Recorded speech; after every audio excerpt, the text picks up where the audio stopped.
Hello everyone, welcome back to Shai's Recipes. இன்னைக்கு நம்ம சேனல்ல காலிஃப்ளவர் ரோஸ்ட் எப்படி செய்யலாம்னு தான் பார்க்க போறோம். பொதுவா காலிஃப்ளவர்னா எல்லாருக்குமே ரொம்ப பிடிக்கும். ஆனா இந்த சிம்பிளான காலிஃப்ளவர் ரோஸ்ட் செஞ்சு பாருங்க, ரொம்ப சூப்பரா இருக்கும். வாங்க வீடியோக்குள்ள போலாம்.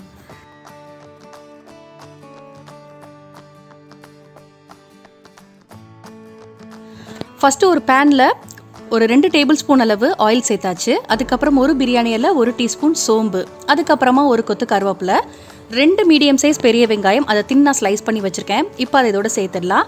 வெங்காயம் வந்து பொன்னிறமாக வர வரைக்கும் அடுப்பை மீடியம் ஃப்ளேமில் வச்சு நல்லா வதக்கி விட்டுக்கோங்க.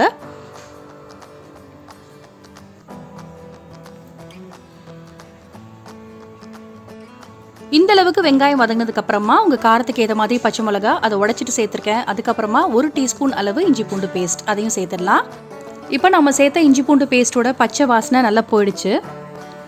அதுக்கப்புறமா நான் சின்ன காலிஃப்ளவரை சுடுதண்ணியில் உப்புத்தூள் கொஞ்சம் மஞ்சத்தூள் போட்டு பிளான்ச் பண்ணி எடுத்திருக்கேன். ஒரு நிமிஷத்துக்கு மட்டும் பிளான்ச் பண்ணி எடுத்திருக்கேன். இப்போ அதோட சேர்த்துடலாம். காலிஃப்ளவர் வந்து இந்த அளவுக்கு கட் பண்ணிங்கன்னா கரெக்டாக இருக்கும். இப்போ இதை சேர்த்துட்டு ஒரு தடவை நல்லா மிக்ஸ் பண்ணிக்கலாம்.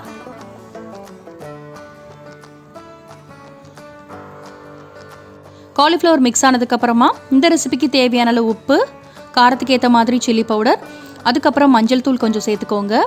ஒரு 2 பிஞ்ச் அளவு சீரகத்தூள் சேர்த்துக்கலாம். சேர்த்துட்டு அதை மிக்ஸ் பண்ணிக்கோங்க. அதுக்கப்புறமா ஒரு 1/2 டீஸ்பூன் அளவு மல்லித்தூள் சேர்த்துக்கலாம். சேர்த்துட்டு அதையும் மிக்ஸ் பண்ணிக்கோங்க.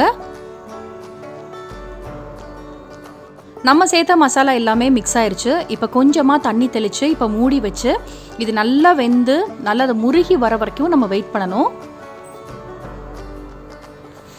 ஒரு 4 மினிட்ஸ்க்கு அப்புறம் நான் ஓப்பன் பண்ணுறேன். பாருங்கள், இந்த காலிஃப்ளவர்லாம் நல்லா சுருங்கிருச்சு. குவான்டிட்டியே கம்மியாயிருச்சு. இன்றைக்கி நான் செய்கிற அளவு வந்து 4 பேர் சாப்பிடக்கூடிய அளவுக்கு. நான் எடுத்த காலிஃப்ளவரும் சின்ன பூ தான், ரொம்ப பெரிய சைஸ்லாம் கிடையாது. இது 4 பேர் சாப்பிடக்கூடிய அளவுக்கு நான் இன்றைக்கி செய்கிறேன். பாருங்கள், நல்ல காலிஃப்ளவர் சாஃப்டாக வெந்திருக்கு. இப்போ தான் வந்து அது நல்லா ரோஸ்ட் ஆக ஸ்டார்ட் ஆகிருக்கு. இன்னும் ஒரு 4 to 5 மினிட்ஸ் வந்து அடுப்பை சிம்மில் வச்சு இதை நல்லா ரோஸ்ட் பண்ணுங்கள். பொதுவாகவே இந்த மாதிரி ரோஸ்ட் செய்யும் போது நீங்கள் நான்ஸ்டிக்கை ப்ரிஃபர் பண்ணுங்கள். அப்போ நல்லா ஒட்டாமல் நல்லா ரோஸ்ட் ஆகி வரும். இது இந்த ஸ்டேஜில் கூட உங்களுக்கு பிடிச்சா நீங்கள் ஆஃப் பண்ணிக்கலாம். ஆனால் இன்னுமே நல்லா ரோஸ்ட்டாக எடுத்திங்கன்னா ரொம்ப சூப்பராக இருக்கும். சாம்பார் சாதத்துக்கு வச்சு சாப்பிடும் போது அவ்வளோ அருமையாக இருக்கும். ஒரு தடவை மிக்ஸ் பண்ணிவிட்டு இப்போ திரும்பவும் க்ளோஸ் பண்ணிடலாம்.